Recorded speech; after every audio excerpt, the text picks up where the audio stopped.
food trucks. It's kind of like a bring your family out for like a cool day at the park. Sometimes they do movies and stuff, but those are kind of the other two places we've been so far that we're probably going to be doing next year too. Yeah, we were really lucky to get to Cowtown. I mean, we've only been at market since July, so we're still super new. And Cowtown is an institutional farmers market in Fort Worth. It's all producer driven. So, for example, in our case, they came and inspected to make sure we were actually roasting the coffee locally, because everything has to be grown or produced within 100 miles of that market. Oh, wow. And they have 10 to 20 produce farmers who are the backbone of that market. So for us to be invited into that market was great, really great timing for us. Sounds like it. And we love getting to Fort Worth. We love Arlington, of course. We're so excited that market has been as successful as it's been, because we love to meet all of our friends from the area now, you know. But to have the weekly consistency at Cowtown's been really great. So that's the primary venue through which we're selling our coffee. We also do sell and deliver to anyone in DFW who's interested. So we have had some people take us up on that. I think some people maybe find it to be unbelievable that we actually all drive it to their house. But we have on our Instagram and Facebook a link where you can order coffee. So whatever we're roasting right now is on there, and you can order through that way. We would love to get to the point where we're supplying maybe a coffee shop, or maybe someday have our own facility to sell out of, but we're home roasters right now. So it's just a matter of getting the product to the people to try it, and we've been really excited about how many people have really liked it. So. Now, do you actually have a favorite? I know it's a tough question. It's like your babies, but is there one that's actually your favorite over the other ones? Yeah, you've got one or two, right? I loved our holiday blend that we had. We're sold out of that right now, but the Kenyan we have is really good right now. We've actually, at home, we've been drinking we've been doing like our own blend of the Brazilian and the Kenyan. So we kind of do some custom stuff with like leftover beans sometimes. Right. Jake calls it his. Sometimes it's the his psycho blend, where you get pretty much whatever was left. Yeah. You just mix it up. I was like a suicide freak. Exactly. And sometimes that works out well. But we have the holiday blend she mentioned. We spent a lot of time in November just trying to craft the right flavor combo that we felt like evoked the time of year it was. A little sweet, a little spicy. I primarily drink African coffees, so Kenyans tend to be my favorite. They've got a real fruity flavor to them, a real sweetness to them. But I do like to drink a little bit of everything to mix it up. But yeah, primarily African coffees for me. Interesting. So how did you come up with the name? Well, we had been thinking about a name for a while, because Jake had been like toying with the idea of selling coffee, and we never could really settle on anything. And then we adopted these two cats like 2 years ago, and decided to just like call it Two Cats. And what are those cats' names? Their names are Pico and Baja, and they're the light of our lives. Yeah, they're sweet. You know, I'm a recent cat convert. I'm actually allergic to cats, but my wife is. She wanted a cat for so long, and for Christmas I was like, let's adopt a cat. And we have a little cat now. His name's Kylo, and I love him. And I never thought that I would say that about myself. I look at him and I'm just like, hey man, I love you. And so I get the affinity for cats now that I didn't understand before. Yeah. So I think it's great that you guys. Yeah, they're really sweet. What's funny, I was thinking about this today, and we had one cat for a really long time, and unfortunately she was very old. So when we adopted the two, we just would walk around the house saying, two cats all the time. I couldn't believe we had two. We're just like, two. You know, so it was more of a just common phrase we used around the house. Inside joke. Yeah, it's like 2 chains, but 2 cats. Yep. Yeah, totally. And so then when we bought the bigger roaster, my idea was just to go set up a card table at a market and see what happened. And Janelle, to her credit, she's like, no, you've got to look professional. You need a business name. We need a logo. And within like a week, we had the name. She made the logo. We had a whole setup. And like when we met y'all, that was only the second market we'd ever been to. I would not. Yeah, and like people are like, well, where's your shop? We're like, we don't even know. You're at it. Yeah, we don't even know if we did this right. So it was a quick acceleration. We had T-shirts and mugs before we had business cards, and people were like, "What?" But we just went all in on the concept, and it was a great expression of both of our interests. So Do you find a lot more cat people have been turned on to you guys without even trying or knowing that was going to happen? Oh, for sure. It just kind of depends, but we definitely, usually at every market, there's one or two people that just want to talk about cats. So, which we're good with, you know. We love to hear so, about and cats. sometimes they also like coffee, and sometimes they don't. Okay. And occasionally people will say like, well, I don't like cats. They're like, well, do you like coffee? Or Well, that's good because we don't sell cats. exactly, We exactly. sell coffee. But we like all animals. We're not cat exclusive, No, so right. it's just in our house. There's 2 cats. Fair enough. You know, I never thought about that. The amount of weird ways people must try to start conversations with you. You Which is cool though. It is part of what's nice about, again, showing up with an identity and with the logo is that it does give people something to talk about and gives us something to talk about when we're meeting people. And it, you know, it is an expression of who we are. It's personal to us, that coffee as well as our cats. Like people I do actually have 2 cats. Like, yeah, like that Of one's course. Pico and that one's mine. You know, and it's just what it is. There's no veneer to it, and it's just kind of a natural expression of who we are. So. That's good. That's really nice. So you recently had a collaboration with New Maine. How did that go? And is there anything like that going to happen again? Yeah, it was really cool. And one of the best things about starting at the Arlington market was getting to know that crew there. Yeah. We've already made really good friends with David and a few of the other folks who hang there all the time. So that's been, of anything, one of the immediate benefits of selling at the markets was just making friends. We do a cold brew sample at our booth in the summertime of our Rwandan, which is one of our most popular coffees. And so the relationship with them started with putting our cold brew on tap. And it was definitely a learning curve because the capacity of cold brew that we need to sample is very different than the capacity they need to have on tap for nitro, right?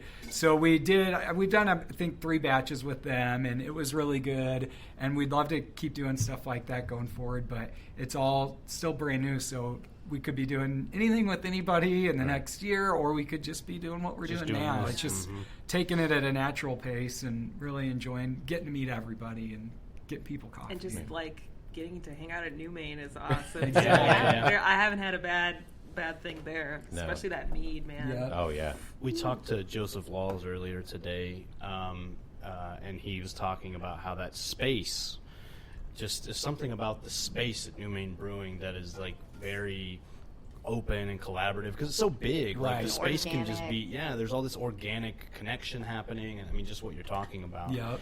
So It think feels it's like a backyard. Yeah, I mean it does, or like it feels like a really big like hangout place, like a park, cool like something that you just want to go be a part of. Well, and to their credit, that's what they're all about, and they're proactive about it. I mean, as soon as we started to get to know them, David's inviting us in to come talk coffee to see what we could all do together, and it's really just a matter of finding the right commonalities to work together. Have they tried, or I don't know if they've worked with you about making a stout with the... So the we coffee? had talked about it. I think the timing wasn't ideal because they were getting ready for the beer festival. Oh, right. But I think we'll come back around to that. The guy who contributes the coffee for their Thunder Snow, which is a really great coffee stout that they do now, was on a similar roasting situation I had been on before. So we roast together for that coffee now. He comes over and we just get the roaster going. And that's that collaboration you're talking about. You know, instead of being competitors, like, how do we help each other? And I'm like, that's great. I know what you're going through because I did it forever. Come over to my house, use the big roaster, let's hang out, let's be friends. So That's really it's just great. been a really good experience. And then later you killed him, right? No, Take out that business. Yeah, exactly. Only one roaster. Come on, we'll be friends. Come on. We're too late to the game to want to be number one or to, you know what I mean? It's just like, what's our space? It's meeting people like y'all, finding people who like it. Right. You know, we'll have people at the markets tell us they like such and such coffee, or they like K-Cups, or they like Starbucks, and we've got opinions about all that, but it's really a matter of your preference and taste, and if our coffee's not for you, that's totally cool. And how much time you have too. I mean, it's so hard to find time in the week to make yourself a nice French press coffee. Oh, it's like, if you can do that for yourself on the weekends, though, like, what a treat, you know? Exactly. Like, just live a little, have those little luxuries, and rest of the week, go K-Cup it, you know? If you have to, that's fine. When you got 5 minutes to make that cup of coffee before you go to work, you know, Yeah, I've got a little pot I like to fill up So I just got a filter. I was like, I'm not going to Right. actually use the pods because I'm not going to throw all those away. Yeah. So I just refill it on a regular basis. So Yeah. What's been cool is just talking to people about their coffee habits and Right. then opening their eyes a little bit to an option like that. We've told probably 100 people about that refillable cup, and they either forgot about it or didn't know it was an option. So. Right. Yeah, you could sell those probably at your farmer's market. The refillables, Yeah. And So here, take this coffee, and here's your refillable thing. We've Yeah. thought about that. The other thing is the grinders. So grinders are Yeah. super if we're just important. throwing out coffee advice, like the number one thing you can do to make your coffee experience better is to grind your coffee fresh. yeah, it's true. Above everything else. So even if you're buying a grocery store coffee, if you grind it from whole bean fresh, it's so much better. And yeah, we've talked about having some grinders to sell. We just, one step at a time. Yeah, baby steps. Yeah, baby steps. It's you, buddy. I'm so sorry. So we have a segment on this show we like to call Tournament of Toppings, trying to find the best pizza in Arlington. What is your favorite pizza places in Arlington? Oh, okay. So being from Chicago, I'm pretty opinionated about Yeah, I pizza. was gonna say, it's yeah. kind of a hot subject for me. All right. Well, I've stumbled upon Mama's Okay. pizza. Right. I You do really like enjoy me Mama's? some hamburger, Mama's, the crust, the cheese is all The way it kind of rolls up. very, very Yes, good. yeah. Yeah. So I would pick Mama's as my top. Sure. Yeah. Yeah, That's a good one. My favorite I've had since I moved is Corky's, but it Oh, is we love Corky's. kind of all the way on the other end of town from us, so it's not a common thing. We like Needs a Pizza on Lamar. Yeah. We like Old School. Old school is really good. Yeah. Especially School. for a place to go enjoy Yeah, of like course. time out on the we patio. go with our friends sometimes, and we take up one of those corner tables, and it's full, and you have a good beer, and you have great pizza, Right. and the atmosphere's fun. I do also like Little Caesars. That's fine. Absolutely. There's another I comment. literally had Domino's That's last just night. a so, childhood I get thing. it. Before we started this tournament of toppings, my favorite was Domino's. So Which we that's told her legitimate. didn't count Yeah. in this Right. tournament. But They their crust almost is great. threw me out. Yeah. Their crust Domino's, is great. yeah. It's so good. Yeah, it's same as we were saying about the coffee. We like Blaze, we like Little Caesars, we like Right. fancy pizza. But it was when we moved here, that was the hardest thing of everything about moving here was dealing with the pizza change. Oh, and Oh, yeah. can I say one that's not in Arlington? Sure, go ahead. The Black Cat Pizza in Fort Worth. Oh, Okay. where's that? Oh, it's in that new part of Fort Worth. I can't think of it right now. But it's over where all that stuff's being built. Like, it's close to Roar and Sons. I Yeah. can't think of what Oh, that off area's Main called. and Yeah, like the Rosedale kind of that area. area. Yeah, Oh, okay. yeah. Yeah. Yeah, in So- between 30 and Rose. Yeah, okay. I know you're talking They have about. this Yeah, one their called the pizza's Teenage tremendous. Mutant Ninja Turtle. It's Oh, all green awesome. toppings. Yeah. Oh, that's cool. I gotta check that That's place really out. good work. I should- Oh, is You it? should Oh, definitely there you go You check should it go. out. And it's open really till like good. 3 a.m. It's like, Oh, Oh, I'm even never better. at work at 3 a.m., but Thankfully. I Yeah. would say that's a good thing. But yeah, the pizza thing was a big adjustment. So we went through a phase where we were making pizza like 4 Oh. times a week just to To get like that. we missed there's We so many missed types of pizza. Chicago of pizza, course. the Yeah. thin crust, the thick crust. So we'd gotten to where we were obsessed with trying to recreate those flavors. So before we started the coffee thing, that was like a potential avenue of self-expression that we realized was less healthy than the coffee habit. Yeah, that's 'cause true, yeah. You had to eat a lot of we were pizza putting on to get some it weight right. with those Blue Malnati style Yeah. deep dish pizzas. But once we learned to just embrace the uniqueness of the pizzas here, they're great for their own things. It's not going to be what you had before, but that's okay. Yeah. That's Right. how- Yeah, Find Gino's new is things pretty to good love. for Chicago pizza. There used to be a Chicago Corner we got one time. It's not there anymore. It was on Sublet and Matlock, I believe. What kind of pizzas does that Hershey's place or Hershey's Palace place on Abram have? Couldn't even tell you. I feel like it's a Chicago style pizza. I think that's a Chicago. I think he's from. He is from Chicago. Oh, is he? I Okay. saw something But I haven't on the been there news. yet. Yeah. So I don't know. well, before we move forward with our final question, I just want to bring up that you guys did bring us 3 different types of brewed hot coffee. Yes. It is And mugs. and mugs, and it is now the afternoon. In my last interview, I felt myself nod out several times. And I so saw it. I just want to tell you, I really appreciate it. It was like right in the nick of time. And beyond that, they're great. The coffee tastes thank you. amazing. So far, I've had the Smells Brazilian really and the good in here. Kenyan. Yeah. And What's this last one? Is the Kenyan? Yep. Okay. Yeah. And that's a real fruity. Oh, very fruity. Yeah, In citrusy a good way. coffee. It's not like Exactly. it's not like one of those sweet kind of Right. over the top. But no, this is very nice. Yeah, and that's one of the things we love about doing this is just sharing coffee, drinking coffee together, having something to share with people.